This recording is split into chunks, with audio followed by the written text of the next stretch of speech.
for another edition of Bowie TV Sports Spotlight. During this hour, we're bringing you highlights from our show's focus on all things sports in Indiana. Please be sure to follow us on all of our social media platforms.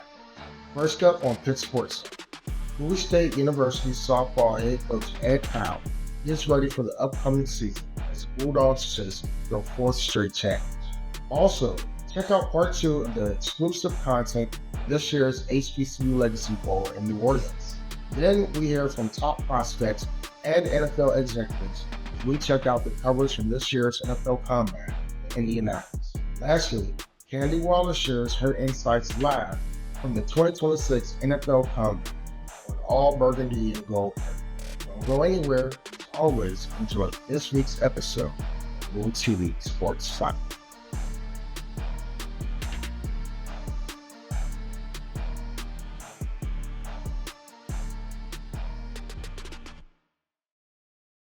What's going on, everybody? You know what it is. I'm your host, Pitts. You are now joining the Pitts and Powell show. It's going down P Square.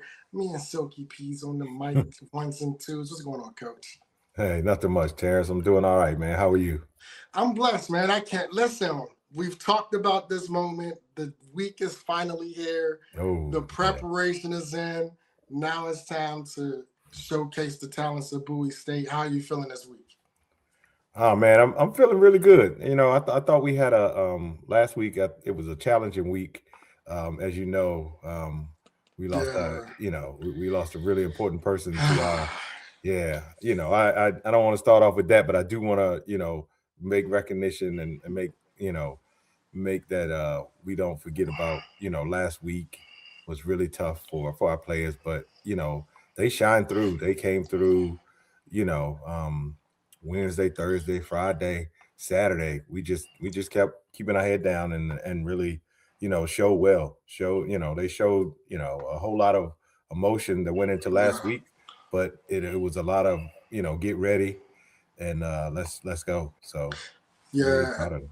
Yeah, and I definitely was going to touch on it. I didn't want to load a move, but because we were there, man, it was a tough week for sure because a lot of people don't know the personal relationship that I and Mr. Dowdy had outside of Bowie State and a confidant, a friend, somebody that I regularly talk to, such as I do with you, and I just didn't see that coming. I didn't see that coming at all. Yeah. So rest in peace to Mr. Dowdy and. Definitely prayer for the student of Bowie State, the student athletes. Yeah, man. Yep. Yeah, appreciate that. Today we got a different setup for you guys, right? Today, we got the Bowie State softball ladies. We got some of the ladies. We don't got the whole squad, but we definitely want to let you hear from them, see the faces, know the names. You should already, but if you don't, here's a fresh reminder. So first, we're going to bring up two energetic spirits on the team that I think when you talk about Ryan and Margot, two individuals that, I think they have a knack for just being an uplifted beat and always on point with it. We're going to go ahead and bring in Ryan. How you doing today, Ryan? I'm doing good. How are you? I'm awesome. Thank you for asking. Thank you for joining us. And we're also going to go ahead and bring Margot to the stage. Hello. Hey, Margot. Hey, Margot. Hi. This is funny, right? So this is the moment y'all can jump on Coach. Y'all get on Coach as much as I'm playing. No, not this segment. Not this segment. Have your way. No. Ryan, can you hear me now? I can hear you now, Coach Powell. Oh, shoot. Okay. All right. So, all right, ladies, we're going to jump right into it, right? You ladies are questioning on something that has never been done before when it comes to HBCU softball. And before we get to that point, if we can just share a little bit about yourself and if you can describe the team's chemistry and how it plays a role in the success going in your wins and during the seasons for your three-peat. Good call. Good question. Ryan, you go first. Okay, so I'm Ryan. I play outfield I'm a senior. Yes, freshly a senior. Yes. Very excited. I would say that team chemistry is one of the most important things. Everybody has a role to play. It doesn't matter whether that's base running, lifting up your teammates, or actually getting on the field for the whole seven. Um, when you're a teammate, it's really just being there for each other Yeah. before, like, even if you don't play the game, you supporting your family in a sense is the most important thing because that's what helps win games. Margot. Good job. I'm Margot. I'm a junior and I'm an outfielder. I'd say our team chemistry has definitely pushed us a lot to be successful, especially the past years that I've been on this team. I know towards the end of the season, we tend to get really, really close and we feel that family bond. And that's definitely helped us for communication, literally on and off the field. And then also just accountability towards each other has always pushed us to be better. You'll see people before practice and after practice working out, trying to get harder, but it's because our chemistry kind of wants us to get better. Like each and every one of us wants to see each other succeed. So I think that's definitely beneficial for us. Coach, when you hear your players talk about the chemistry and the mold and the impact that it has on them as a team and the fact that it's something that they look to hold on to, what does that mean to you as a coach? Just means I recruited the right people. That's what it means. I mean, honestly, if I want to look at it that way, I just, they're handpicked, they were chosen, and for that reason, that's a major part of success because we couldn't, you have to have the people to have success, and we got the right people, and they just speak it, so that's the key. Absolutely. Margot, I'm gonna start with you on this question. How has Coach's leadership style evolved over the years? I would say, I know personally for me, I'm more drawn to, and I listen better when it's more like a father figure kind of coaching me because that's what I'm used to because my dad used to be my coach. Yeah. And Coach Powell, I will say, he has changed over the years, but one thing that he has been consistent with is that father figure kind of role and always wanting you to get better. But he does it in a very I don't know how to put it. He's just in a very fatherly way. It's very comforting. I can say that. He's definitely started off very strict, very hard on us, and it's always coming from a place of love and that he wants success from us and he wants the best out of us. But you can kind of see towards the end of the season, slowly starts to soften up a little bit. And that's been kind of very consistent for us, I'd say. Absolutely. Ryan? I would definitely agree with Margot. I will say that our freshman year was a lot stricter than it's been, than has been for the last. I do think he is taking it easy on them, but it's also a matter of he did have those leaders before to kind of guide us. So now it's more of I guess seeing us on our level and understanding that we are different than, unfortunately, our elders. They are significantly, in my case, older than me. So just, I guess, learning us as players and understanding how to, I guess, reach us where we are so that we can be great. So just, again, a lot less strict than he was our freshman year. However, it has been very beneficial in us being able to put those wins together.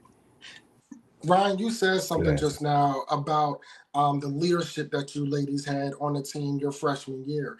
Now that you're a senior on the team, how have you relished in that role and making sure that the culture of the team is passed down to those coming up? I would say it first starts off the field. I'm very adamant about being a student first.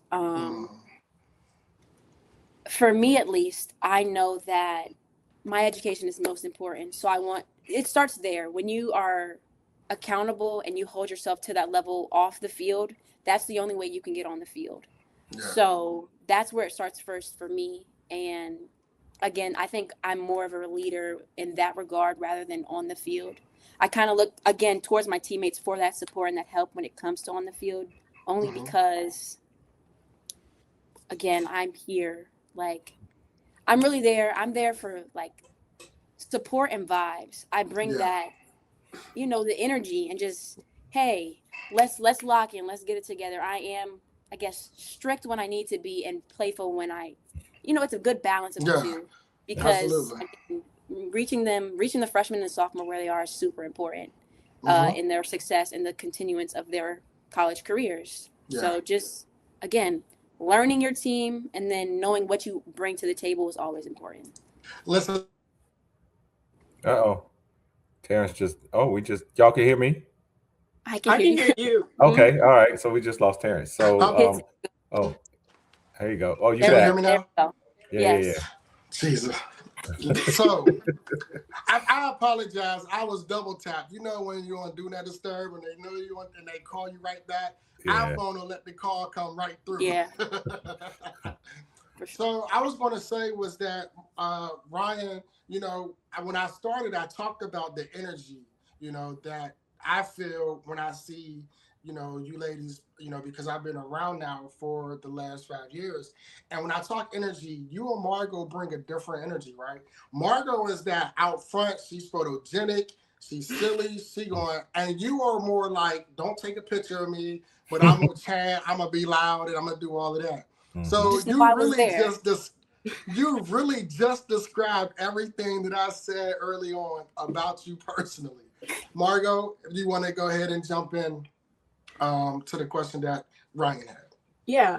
I mean, for me, honestly, I know you say all those things, energetic, silly, photogenic, love that. But honestly, when I'm off the field, I'm more quiet and a little more reserved. But I know that when I step on that field, that's what the team needs me to be. And so I try to fill that role. So even though I may be, in some cases, more reserved or quiet or a little shy, I know that this is my time to bring out my voice. This is my time because this is where my team needs me to be. So that's where I step up.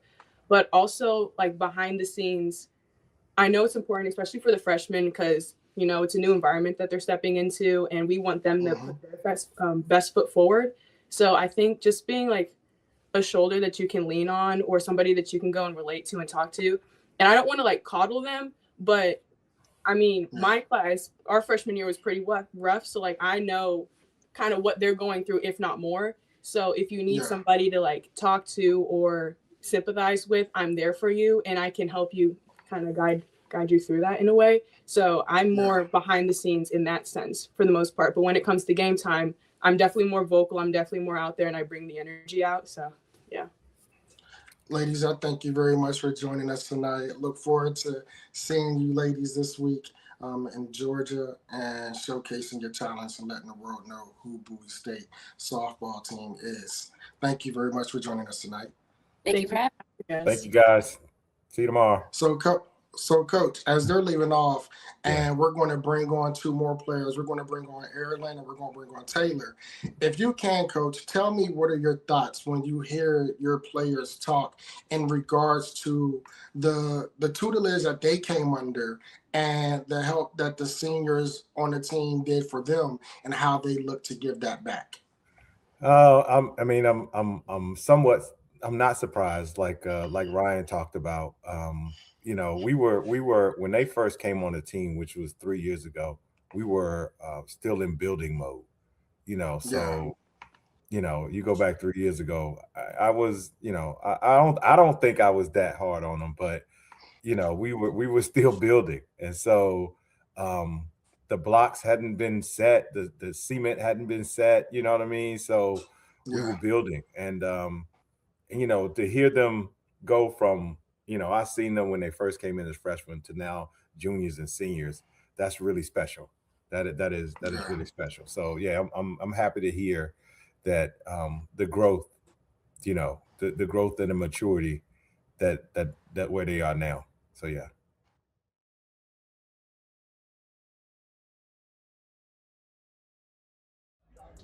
How you guys doing today? I'm good. How are you? I'm doing great. If you can, from my left to right, introduce yourself, your year, and the school you attend.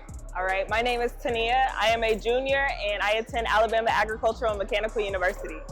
All right. My name is Antonio. I'm a junior, and I attend Alabama A&M University. Awesome.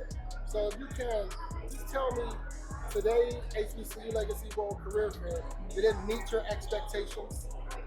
Okay, so we just got here. We haven't been able to go in yet. We're actually preparing to go in right now. Awesome. Yes, but I'm excited. This is my first year. I have a lot of peers that have been here before, and they have their expectations set high.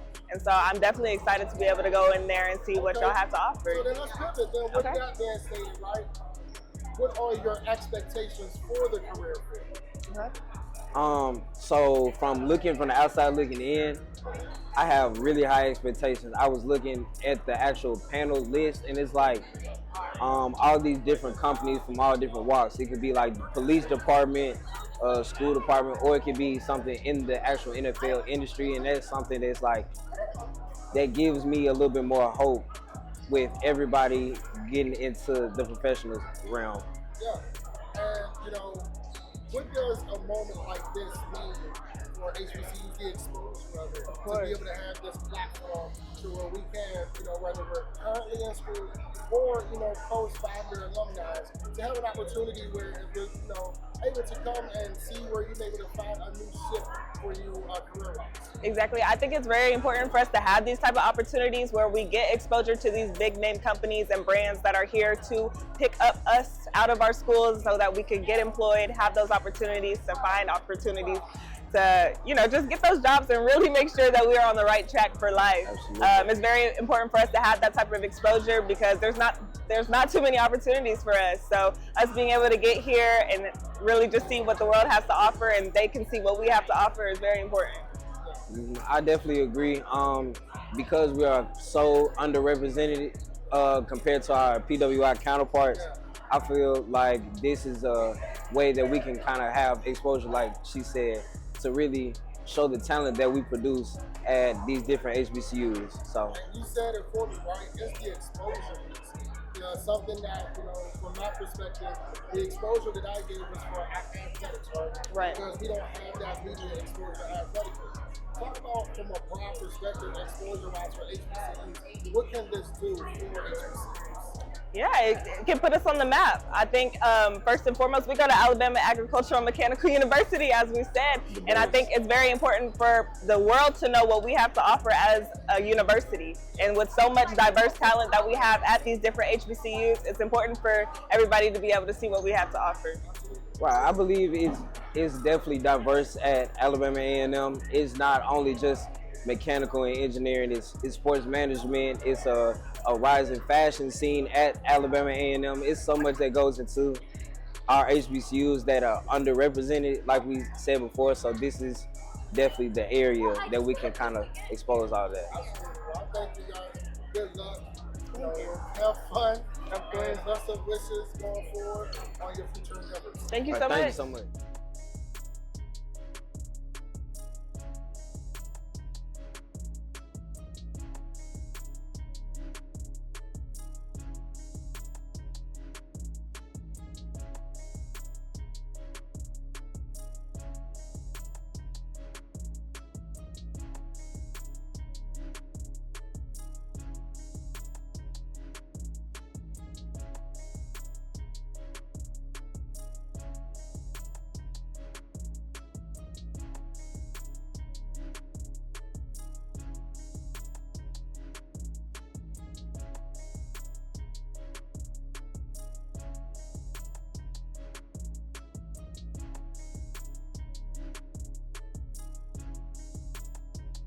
Day 2 that I am here in New Orleans. We got Team Gaither behind us, man, practicing. They're doing a walkthrough for tomorrow's game. NFL Network, 4 o'clock. It's going down. HBCU 2026 Legacy Bowl. Listen, man, I'm your host, Pitt Sports Zone, Bowie TV. Going to bring you nothing but content. You already know it's content. It's fire. The pictures is fire. Those who don't know, catch up. But listen, Bowie TV got all the access, all the content, whether it's NFL, whether it's HBCUs, whether it's MLB, whether it's NBA. Tune in to Bowie TV for all your content needs. And if you need content or if you need photographers, reach out to us too. And don't forget your boy Pitt Sports Zone. I give you all that as well. Pitt Sports Zone, Bowie TV, coming to you once again live from New Orleans, Louisiana. What's going on, everybody? You know what it is. It's your boy Pitt Sports Zone, Bowie TV. We have a familiar face. You don't know. It's the good old me, Morgan State Biz. Baby, how you doing today? Good, how are you? I'm good. Good to see you. Nice to see you. And listen, we're on a different. This time I get to interview you. I'm normally taking pictures of you doing Exactly. So, when you talk about this opportunity that these players have to talk about with players and HBCUs, what do you think? How does that excite you for HBCU athletics going forward? Yeah, I think it's exciting because as a Morgan State grad, I get to see those people on the roster, but then you also see guys from like a Livingstone and just different schools. So I think seeing all these schools very well represented on these rosters is the most exciting part because we're used to seeing these big name schools, but also seeing just all these HBCUs represented is really important. What are you most looking forward to this week, specifically tomorrow's game? Yeah, I think it's really exciting. As I said, I follow Morgan State a lot, but to kind of follow these other schools that maybe aren't in the MEAC that I'm not following as heavily is going to be really interesting to see tomorrow. Talk about, the opportunity, with Allstate and John Madden, joining the sponsorship, the broadened exposure that it provides.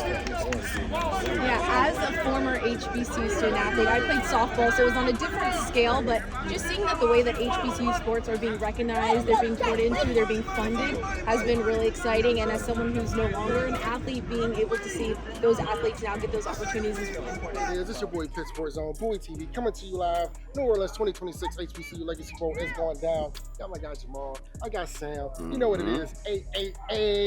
Bowie.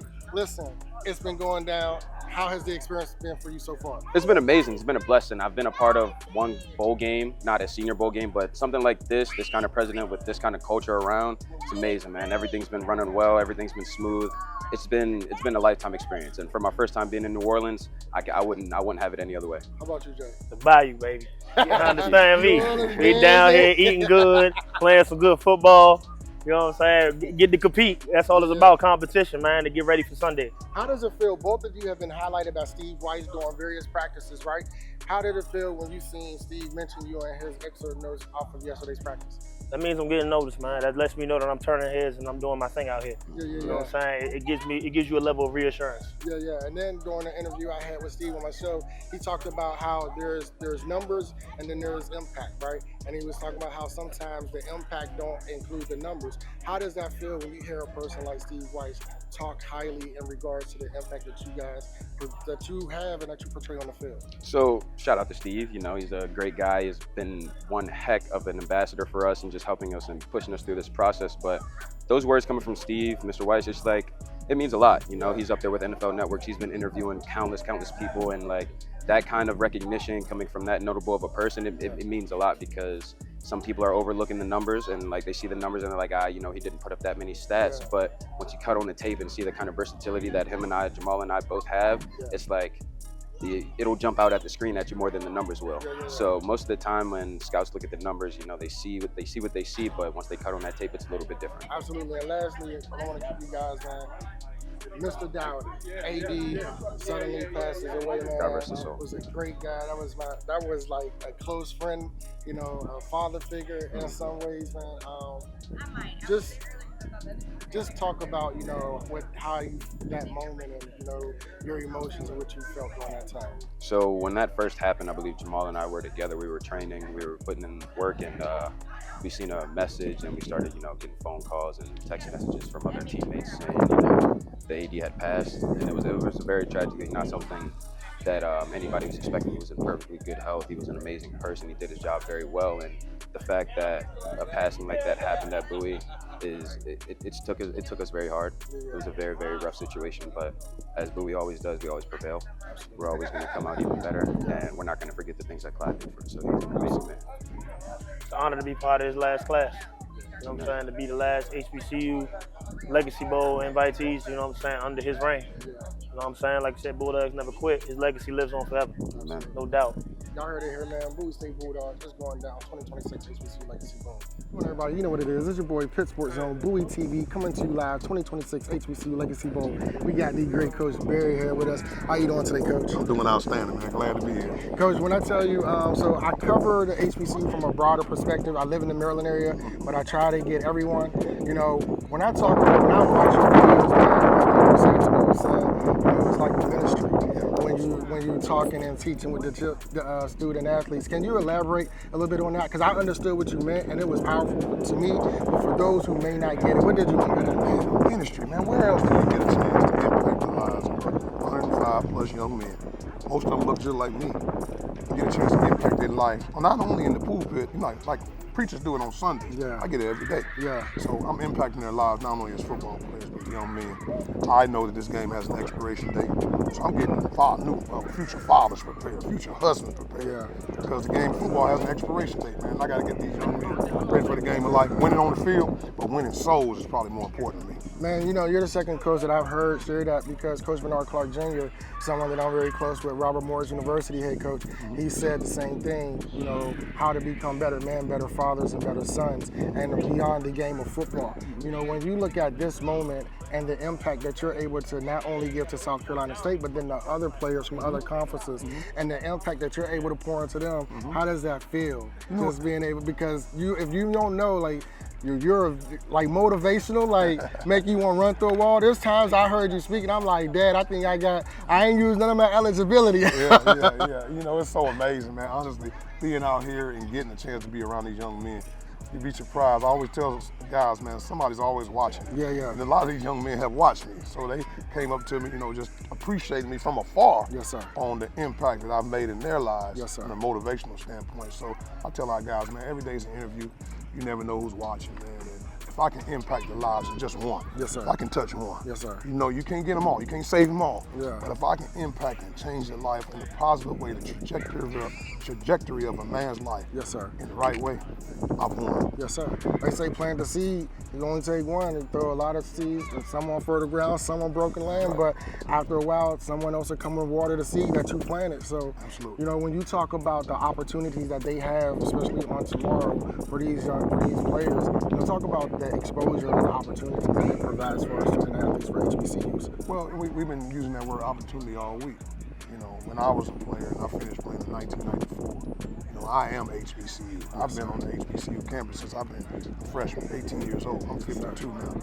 So the opportunity of a lifetime only lasts the lifetime of the opportunity.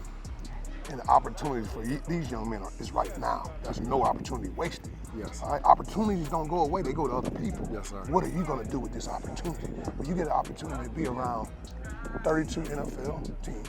You get a chance to showcase your talents. You get an opportunity to go to a career fair today. You know, if football doesn't work out, you get an opportunity to get a job. What are you going to do with your opportunity? Yes, sir. And that's what it's all about. Magnify and capture the moment. Yes, sir. Whatever the moment is, you got to be prepared for the moment. So that's what we've been selling to these guys. Everybody didn't have these opportunities. If you're the best of the best at the HBCU Legacy Bowl, the best of all HBCU football is chosen to be here. You earned the right to be here. So if you're here, what are you going to do with the opportunity? And again, they don't go away. They just go to other people. Listen, man, Coach said it best. Can't talk that up. I'm gratefully appreciative, Coach, for the opportunity. I'm grateful to be able to watch, and you know, because the whole purpose of me starting my platform was to provide a more, I know it's just I'm one person, but to provide media exposure for HBCUs, which is why I don't just focus on football. I try to get all HBCU athletes because I feel that we are more than worthy of the opportunity. Absolutely. So thank you again for joining me, Pitt Sports Zone, Bowie TV, Coach Berry, South Carolina State Bulldogs. Let's We are get champions. it. Let's get it, baby. Go Dogs.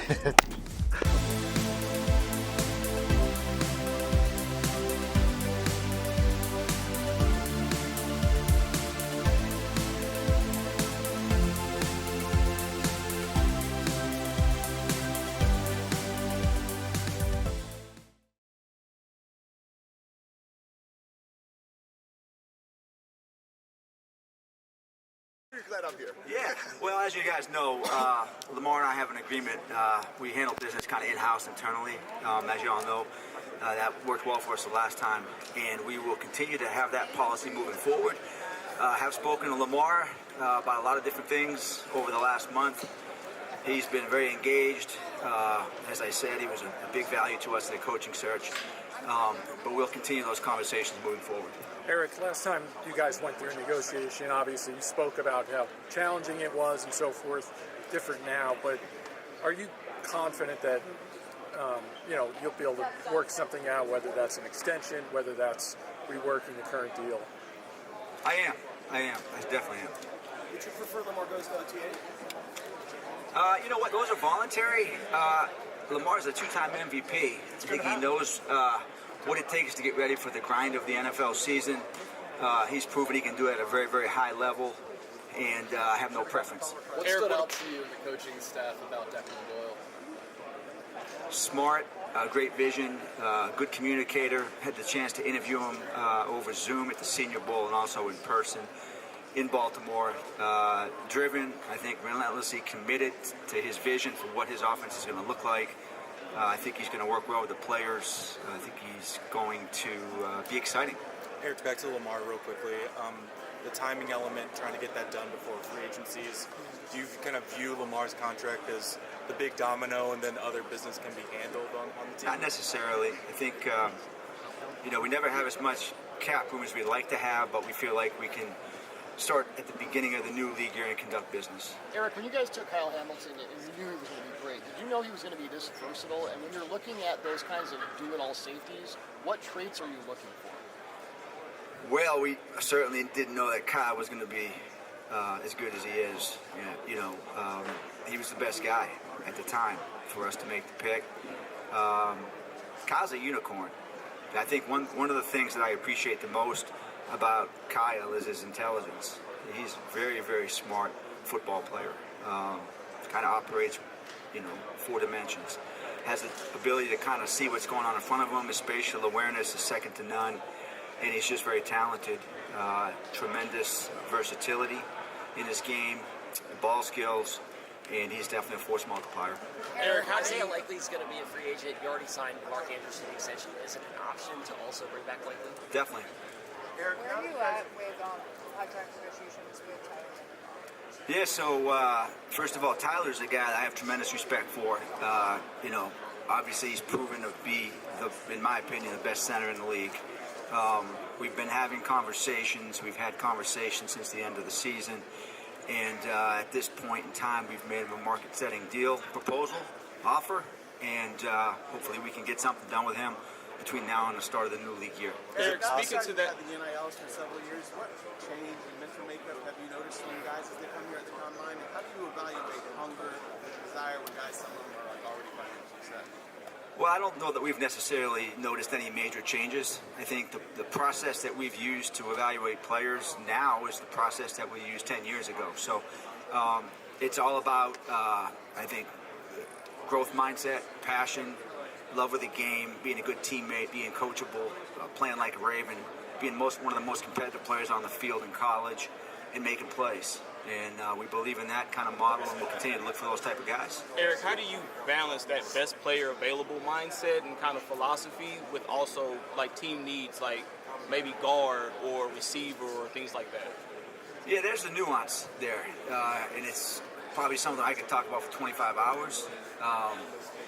Try to line the board up, of course, best available players. So we're going to rank every single player using analysis, analytics, scouts, interviews, things like that.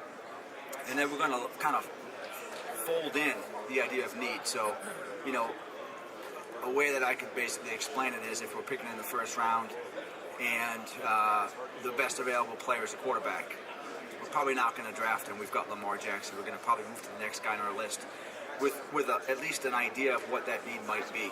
But the first step is really to get the players lined up. So you're going to go through every single player. You're going to spend probably a half an hour in every meeting on the top 200 players in the draft. And you're going to really come up with a sequence list that you're going to use to select from.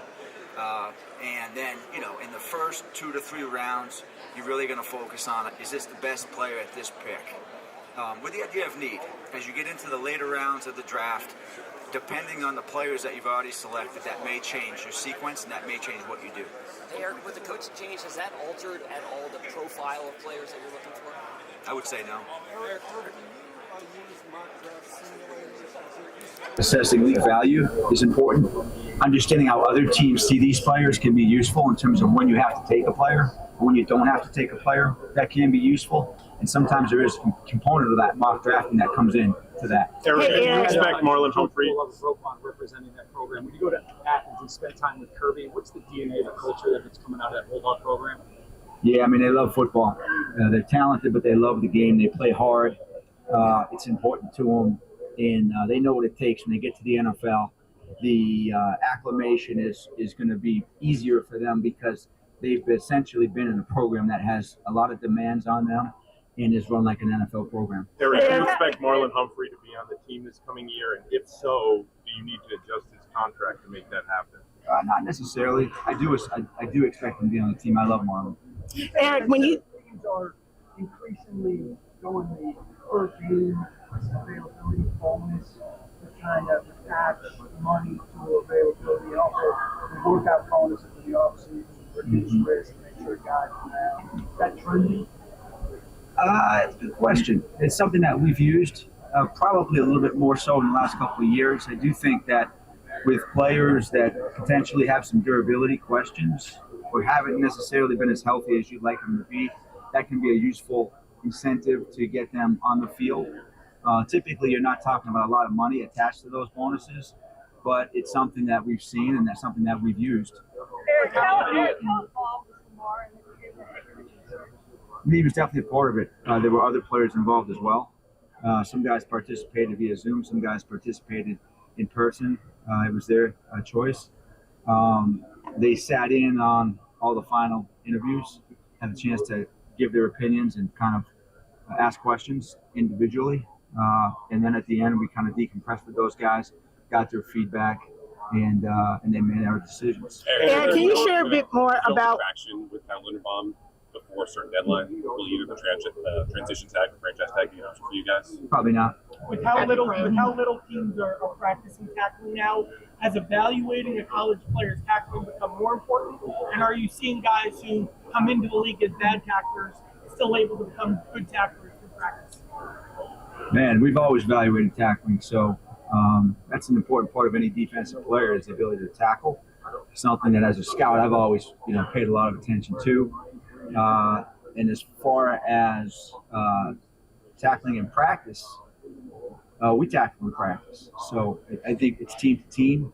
I think to be a good defense, you've got to tackle at different times in practice, understanding that the CBA prevents you from tackling all the time. You can only have so many padded practices. But as far as evaluating players, tackling is going to always be an important part of looking at a defensive player, especially if you're going to play for the Baltimore Ravens. And how do you balance practicing that versus keeping your team fresh? On Namdi's, do you have any type of updates to provide on Namdi? I do not. I love Namdi, but I have no updates at this time. How does that, not having an update on him, how is that affecting your plans when it comes to salary cap, what you want to draft, if you don't know whether he's going back? Yeah, it doesn't affect me very much.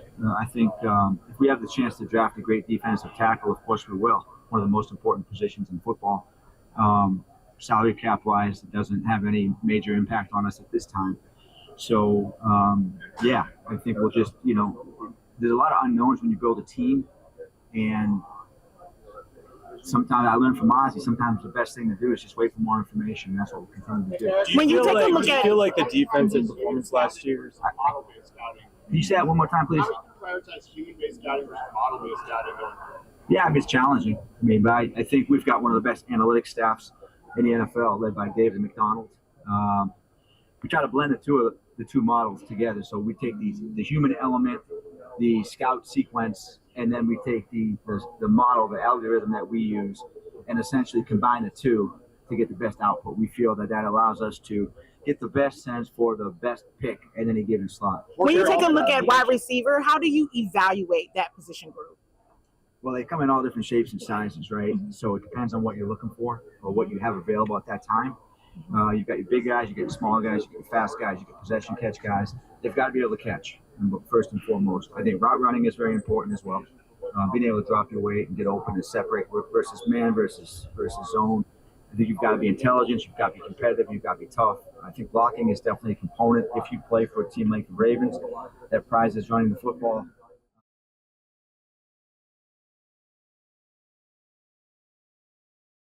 Good. What's going on, Candy? Hello.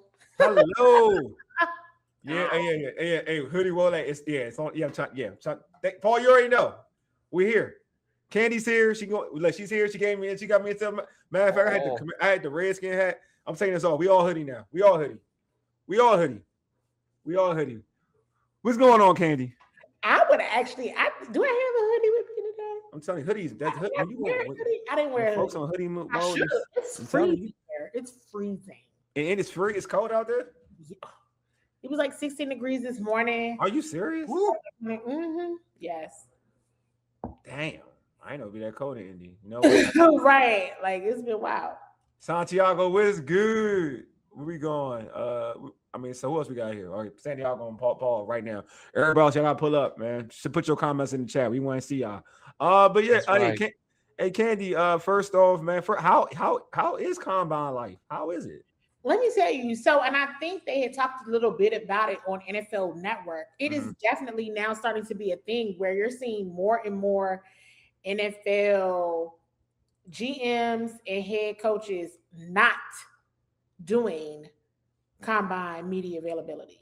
Really? So they could be doing a local media availability at their home location or off to the side, but they're not. And some of them are not even here. GMs and head coaches, they're sending their scouts. Wow. You can't do media availability if there's no scouts. If it's only your scouts, they just do availability and they're like, we're not coming. Interesting. So this is an interesting trend. I think we saw it, but it's still for those of us on site. Yeah. A little crazy. Like today, I was just like, this is insane. You know what I mean? But shout out to the team is helping to hold everything down. But I was like, oh my gosh. But there's still like, let me give examples, right? Like Dallas didn't do any media availabilities. Brian Schottenheimer didn't. The Rams, I'm talking about GM's head coaches. The Rams didn't. The Jags did not. I feel like Pittsburgh's GM, Omar Khan, he did. Mike did not. Oh, I think my mom is on. She had nope, sorry. Yeah. Hi, Mama Waller. Hey, Mama Waller. Hello, Mother. Hey. She's like, I guess I see my child on what she does. All is right with the world. You know, we got routines here. We was off for a week, or some change. So now we got Mama Waller back. You already know what time it is. Go ahead. Yes. So, and thank you all so much for always shouting out my parents. And they better. Hey, I need more too. Some of y'all slipping. Some of y'all slipping. I can probably name a few more that weren't here, that weren't, or maybe they did off to the side only for local media. My rule is if Howie Roseman's still doing, I'm gonna be with Howie. If Howie Roseman's still doing it, then everybody do it. But I don't think Jim Harbaugh. Jim didn't do it. What? Jim didn't do it, but the GM did. The Chargers GM, Joe Horowitz, he did, but not Jim Harbaugh. So it's just a couple things, and it's probably, if I look back at it, it's been a very long day. I can give you more examples, but these are still very real examples of GMs and or head coaches of teams who are not doing these things anymore. Interesting. That's very interesting. So that is something that needs to be tracked. But I feel like I have a question then, because the combine used to be the place where a lot of unofficial negotiations with agents for free agency was going to take place. So if there are GMs not, I don't know what that says, that GMs are not even coming, because, you still want to, even if you're not doing that, don't you still want to kind of see the players, talk to them, have your little timer and all that kind of stuff? Listen, hey, Ken, I want you to see this comment before you answer George's question. I think this is dope. I'd rather listen to Ken. Thank you. That's dope. All right, go ahead. Continue. Same here, Timothy. Same here, Timothy. I was outside, and one of my teammates in here, they will tell you, they were like, I was like, I got to get to my show. I got to get to the show. Please get me out of here. Because I can get to the business later. I needed to make sure I got in here with y'all. Appreciate it. And there's definitely player agents here for sure, because there's players here. There's players here. I'm telling you, and I get sending the scouts. But to your point, George, right? The business, like getting down to business, because you're absolutely right. This was also a hub for free agents. This was also a hub for coaches who hadn't gotten hired yet, right? Like position coaches, assistant coaches, all that. It was a thing. So hey, you heard it here first. If you hadn't heard, they started talking about it, I think, a little bit on NFL Network or ESPN today about the number of GMs and head coaches that are not attending at all. And if they are attending, they're definitely not doing media availability. That's crazy. So something is changing. The tide is changing, and it needs to be called out. You guys, it's not. It isn't even what it was last year, 2 years ago. It's not. So something is up.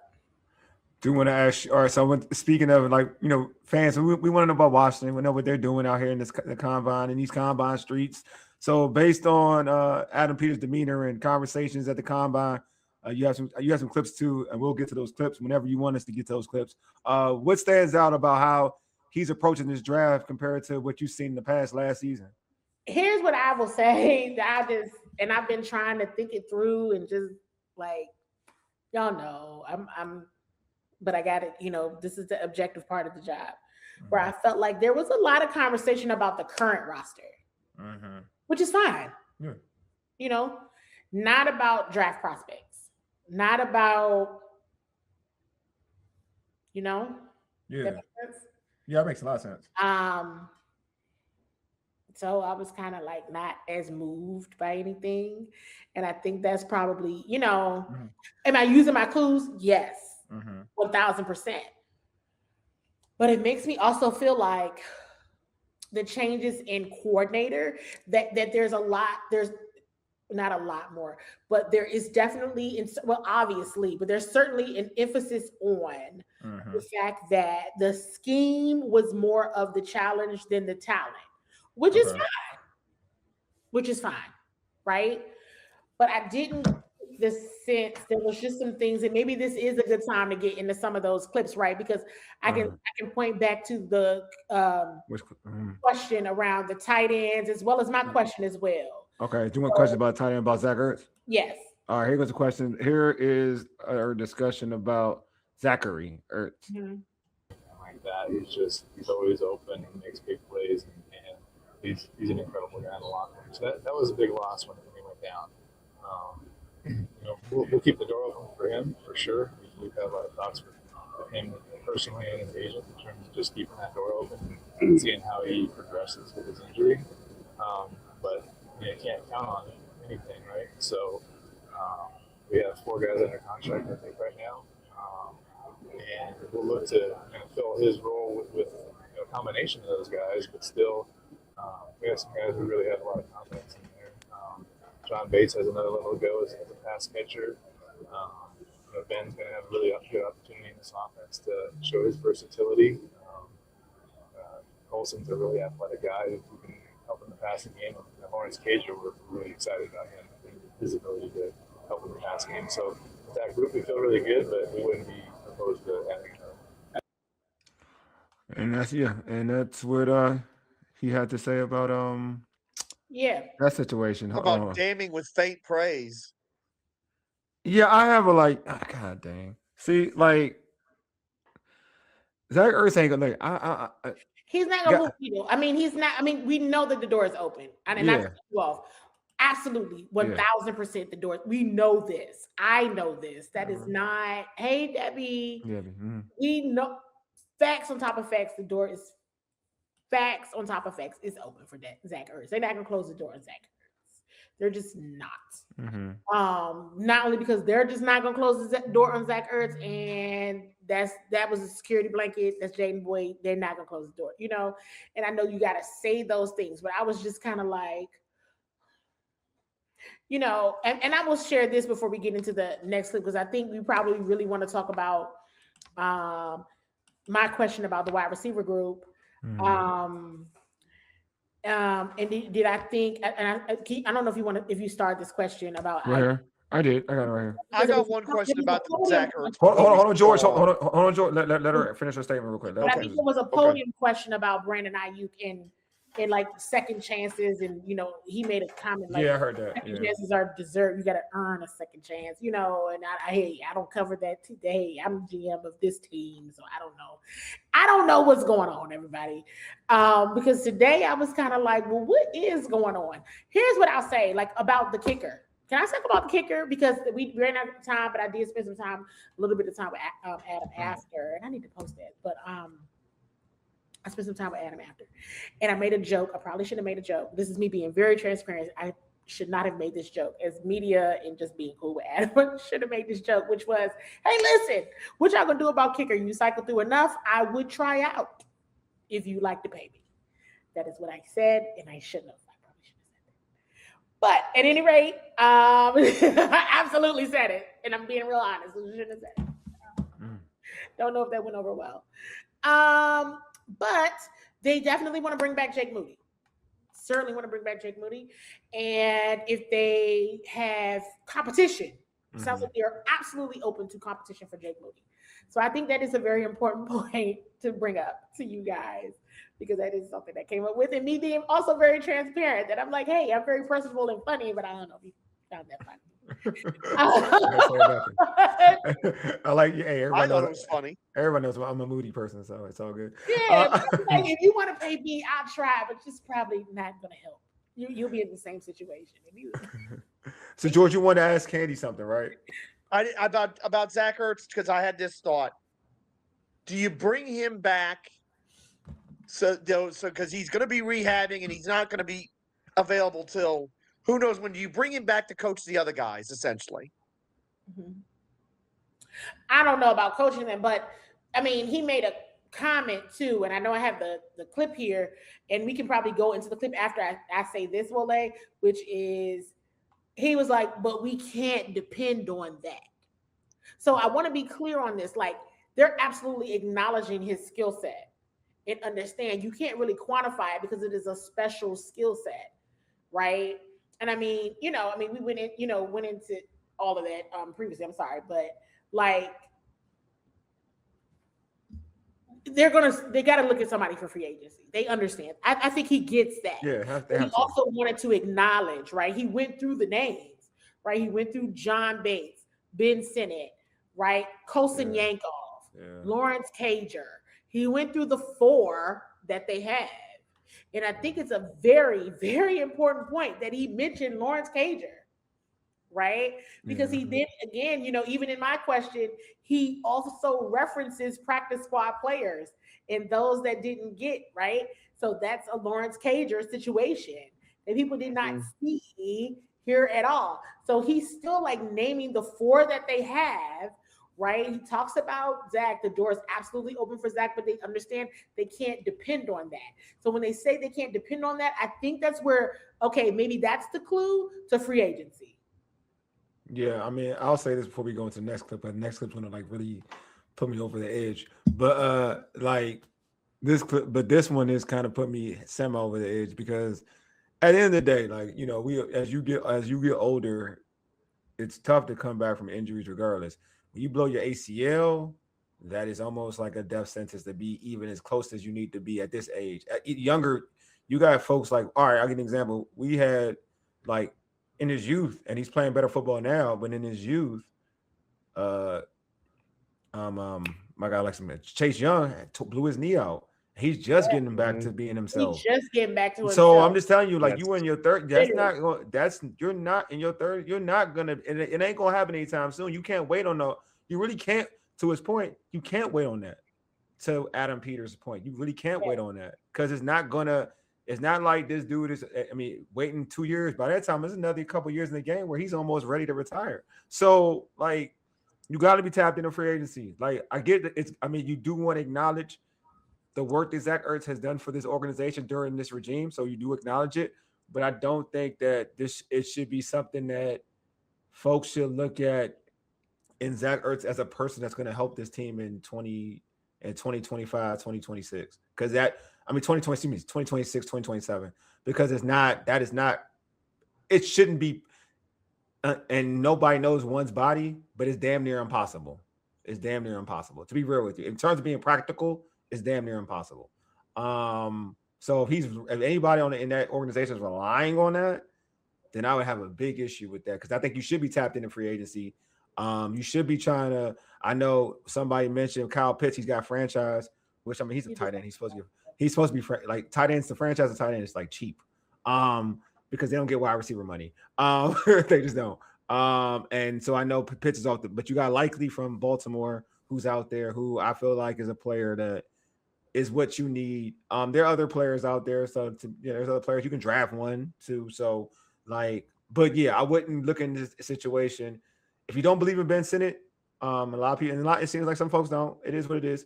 Then you better hit free agency, because I don't want any excuses for Jaden.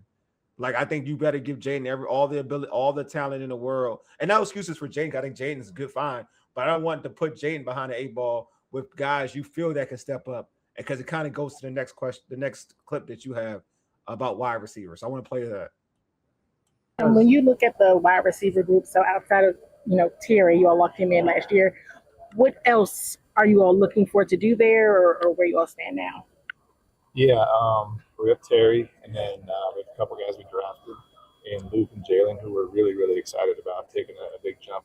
Luke took a really big jump last year, and in terms of a lot of different ways, and unfortunately his year was cut short. And then Jalen was awesome on special teams, and I think he's got another level to go as a receiver.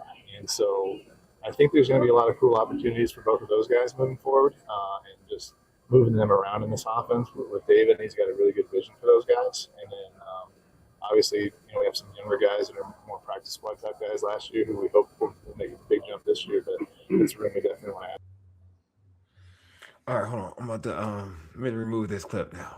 All right. So I can feel the hate throwing through Swole to Sith. He's like a Sith Swole. He's about to just... Full disclosure. Go for it.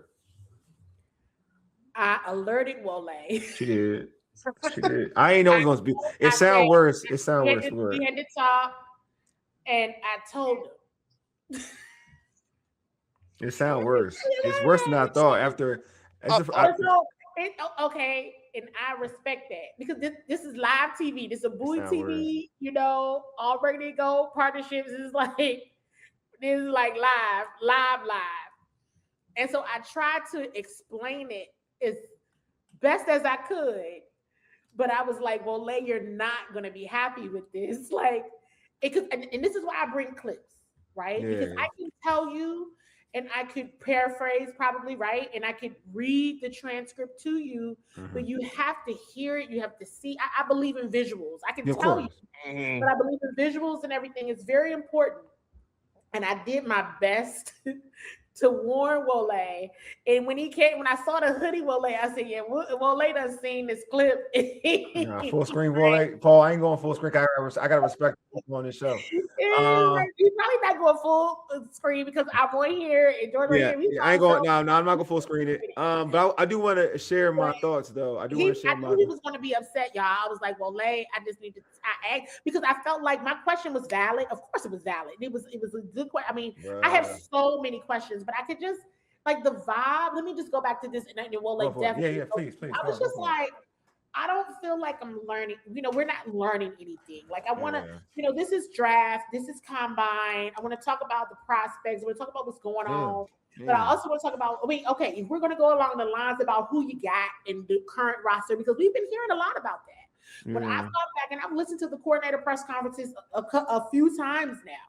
Right, which leads me to believe, you all really believe it was a matter of the scheme, which in some areas it's a balance, right? In some areas, wholeheartedly agree.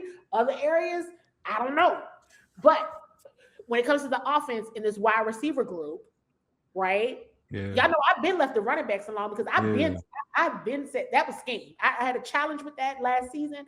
I'm okay with that. Figure out whoever you got to keep, Chris Rodriguez, whatever. They weren't used, adequately. Tight ends. If you felt that strongly about Lawrence Cager, maybe you should have brought him up. I don't know, but I'm just, here, but that's his last year. But I'm just saying, wide receiver group was a big deal. It is a big deal. It is. It's a very big for deal. JD5. Yep. Absolutely huge. So I'm like,